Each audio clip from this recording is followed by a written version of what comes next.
Hi whatsapp guys, welcome to another fresh new video bubbly edits. Guys आज की इस video में मैं आपको सिखाऊंगा कि आप किस तरह से पिक्सआर्ट एप्लीकेशन की मदद से कार्टून, पोर्ट्रेट, फोटो एडिटिंग या लोगो एडिटिंग कर सकते हो सिर्फ 2-3 स्टेप्स के अंदर। तो वीडियो बिल्कुल इजी है, एंड तक आपने वॉच करनी है। चैनल पे नहीं तो यार प्लीज़ चैनल को सब्सक्राइब कर दें। चलें वीडियो को स्टार्ट करते हैं।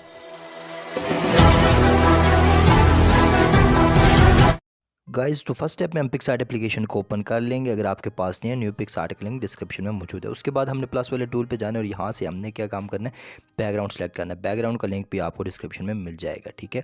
वहाँ से आपने डाउनलोड कर लें। बैकग्राउंड हमने सेलेक्ट कर लिया। उसके बाद ऐड फोटो वाले टूल पर जाएंगे और यहाँ से हम अपनी एक फ़ोटो को ऐड करेंगे, ठीक है। कार्टून बनी हुई अरेज की हुई फ़ोटो मैंने ऐड कर ली है। अब ये कार्टून और अरेज की हुई फ़ोटो आप किस तरह से बना सकते हो, सबसे पहले मैं आपको बताता हूँ इस फोटो को आप अरेज किस तरह से करोगे। कटआउट वाले ऑप्शन पे जाएंगे और यहाँ से हमने सेलेक्ट वाले ऑप्शन पे जाना है, पर्सन पे टैप करना है। पर्सन पे अगर कोई हिस्सा बच गया है तो उसको ब्रश और इरेजर वाले टूल से हम कट करके ठीक करके क्या काम करेंगे, यहाँ से डन कर देंगे, हमारी फ़ोटो ऑटोमेटिकली अरेज हो जाएगी।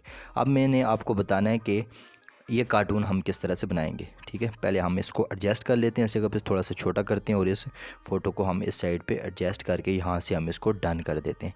अब जो नेक्स्ट स्टेप होगा उसमें मैं आपको बताऊंगा कि आप किस तरह से कार्टून बना सकते हो, ठीक है। वो कार्टून आप किस तरह से बनाओगे, मुख्तलिफ तरह की दो वीडियोज़ मैंने अपलोड की हुई हैं अपने चैनल पे। उन दोनों का लिंक डिस्क्रिप्शन में मौजूद है, ऊपर आई कार्ड्स में मौजूद है। वो वाली वीडियो आप वॉच करोगे।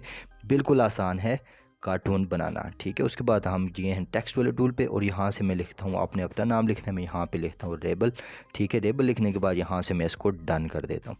डन कर देने के बाद हमने क्या काम करना है, टेक्स्ट को कलर देना है, ठीक है। वीडियो अभी आपने स्किप नहीं करनी है क्योंकि वीडियो का लास्ट पार्ट बहुत ज़्यादा इंपॉर्टेंट है। उसके बाद हमने क्या कलर वाले ऑप्शन पे जाएंगे, यहाँ से ऊपर पेंसिल वाला निशान आपको दिखाई दे रहा है, इस पर टैप करके आपने कलर सेलेक्ट कर लेना है, ठीक है। जो बैकग्राउंड का कलर है वही वाला कलर हमने सेलेक्ट किया। स्ट्रोक पे गए, स्ट्रोक का कलर हमने वाइट रख के यहाँ से इसको 57 या 60-80 आपने रख देना है अपने हिसाब से, ठीक है। उसके बाद यहाँ से इसको ऊपर नीचे किसी जगह पर भी एडजस्ट कर लेना है, ठीक है। एडजस्ट करने के बाद आपने क्या काम करना है, फ़ॉन्ट पे जाके यहाँ से माई फ़ॉन्ट पे जाऊँगा और यहाँ से मैं एक फ़ॉन्ट अच्छा से सिलेक्ट कर लूँगा। अगर आपको फ़ॉन्ट ऐड करना नहीं आ रहे तो उस वीडियो का लिंक भी मैंने डिस्क्रिप्शन में दिया हुआ है, ठीक है। वह वीडियो भी आप वॉच कर सकते हो, बिल्कुल इजी है, ठीक है। उसके बाद हमने क्या काम करना है, इस फ़ॉन्ट को यहाँ से एडजस्ट कर देना है, ठीक है। मैंने यहाँ पे मैजिक ब्रश वाला फ़ॉन्ट ऐड किया और यहाँ से मैंने इसको डन कर देना है। उसके बाद टूल्स वाले टूल पे जाएंगे, एडजस्ट पे जाके यहाँ से थोड़ी एडजस्टमेंट करेंगे, ठीक है। ब्राइटनेस को कम करेंगे, कंट्रास्ट को ज़्यादा करेंगे, क्लैरिटी को ज़्यादा करेंगे, सेचुरेशन को हल्का सा बढ़ाएंगे। उसके बाद आपने क्या काम करना है, ह्यू वाले ऑप्शन पे, ह्यू वाला ऑप्शन बहुत ज़्यादा इंपॉर्टेंट है। यहाँ से मुख्तलिफ तरह के आप कलर बैकग्राउंड दे सकते हो, ठीक है ना।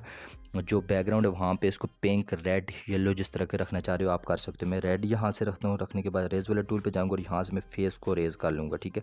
ताकि फेस का कलर तो हम चेंज करना नहीं चाह रहे, जिसका कलर आप चेंज करना चाह रहे हो वो रहने देंगे, ठीक है। यहाँ से मैंने फेस को क्या काम किया, रेज कर दिया। जो आप यहाँ से बिल्कुल एहतियात से आपने इसके रेजर को छोटा या बड़ा भी कर लेना है, इसके साइज़ को, और यहाँ से हमने इसको डन कर देना है। ये हमारी फ़ोटो अरेज हो जाएगी, ठीक है ना।